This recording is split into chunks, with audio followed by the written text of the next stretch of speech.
Hi everybody, Robert Dyer, and welcome to the Robert Dyer channel after Christmas countdown. And tonight, holy smokers, I have a product that I had wanted to bring you earlier in the countdown this year, but I was only able to get a hold of it now. This is a product you won't see, I don't think, on many other YouTube channels.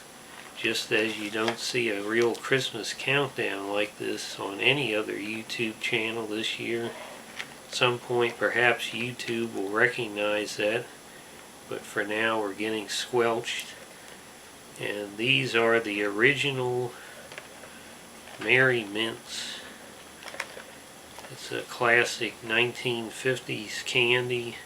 Seems to be something that was popular especially in the Northeast United States, and it's pretty much a mint that's formed out of sugar. It's like little crystals of sugar, but it then melts away as you put it in your mouth. And here's a closer look at the packaging. Wonderful retro 50s box here. Everything from the patterns to the colors, and most importantly the fonts. Zoom in a little closer there. You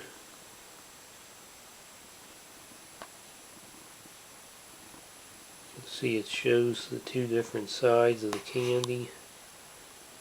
Now let's open this.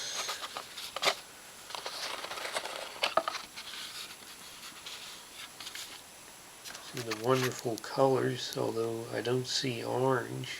Zoom in a little closer there, you can see the lines on the one side.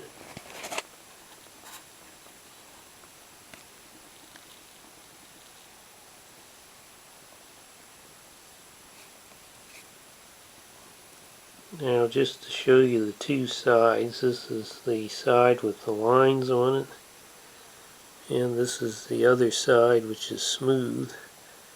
You can see I tried to get a green one out that is easiest to see on the camera, but a couple of the ends snapped off, so I got out a pink one. It's quite odd that I remember this very well from childhood. I was talking about in last year's Christmas countdown, asking what had happened to these, and one of my subscribers mentioned that they were called Merrimints, and I also seem to remember, I'm maybe just going nuts, but there was some variation or knockoff of these that had a little candy flower on top, like a frosting, but I don't know. It's almost like a vision from another life. It's not very strong of a mint aroma, but you definitely get a refreshing mint essence off of it. Let's go ahead and see how it tastes.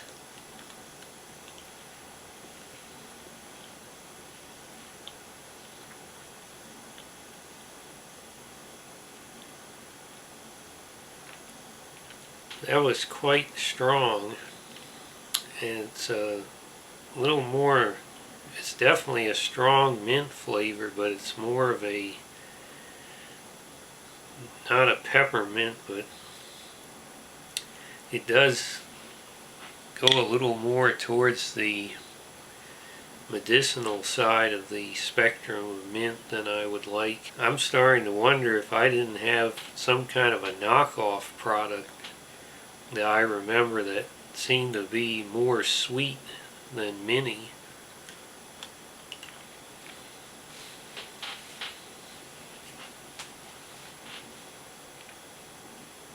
Bob, I'm here outside the Stickney Forest View Library in Chicago, Illinois, and I must say the Forest View is spectacular. The Robert Dyer cult is now extremely active in the Chicago area.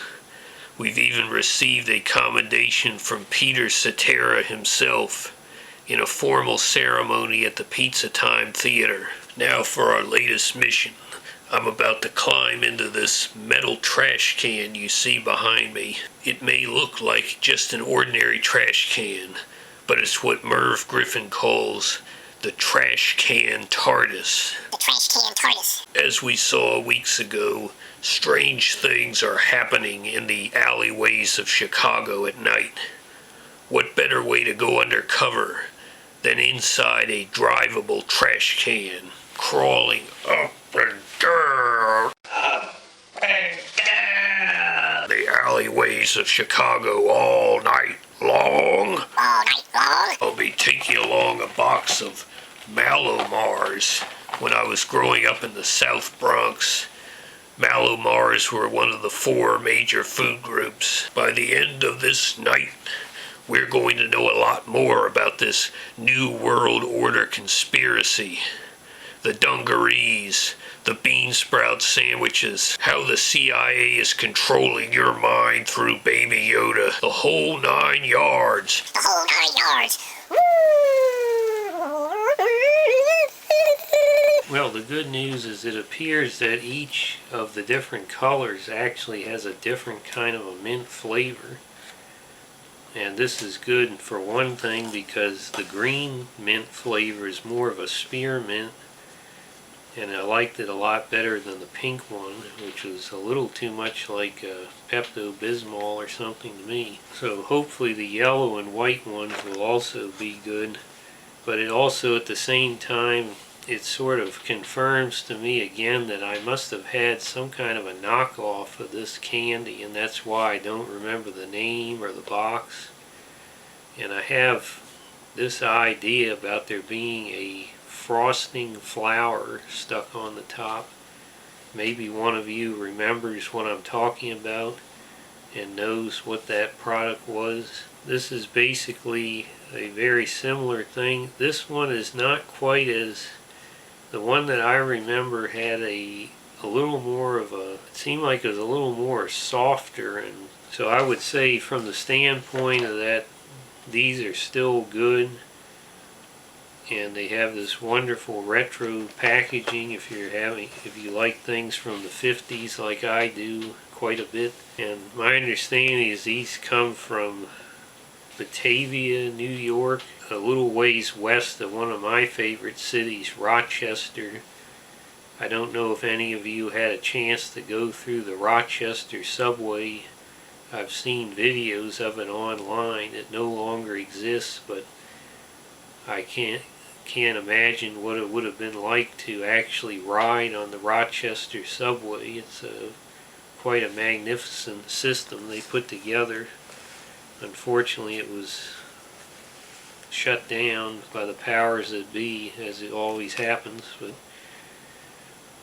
I would recommend this product from just west of Rochester for a retro Christmas candy. However, I would definitely like to know if anybody remembers the sweeter and frosted flour on top version of this. It was probably a knockoff because these disappeared from the market for many years, and now people have started making them from different companies. So it must have been one of those that I had years ago. I would have given the ones I had years ago 5 stars. These I'm going to give a pretty solid 4 stars. Hope you like this video. Share it with your friends. Please subscribe, and I'll see you next time tomorrow on this After Christmas Countdown. Bye everybody.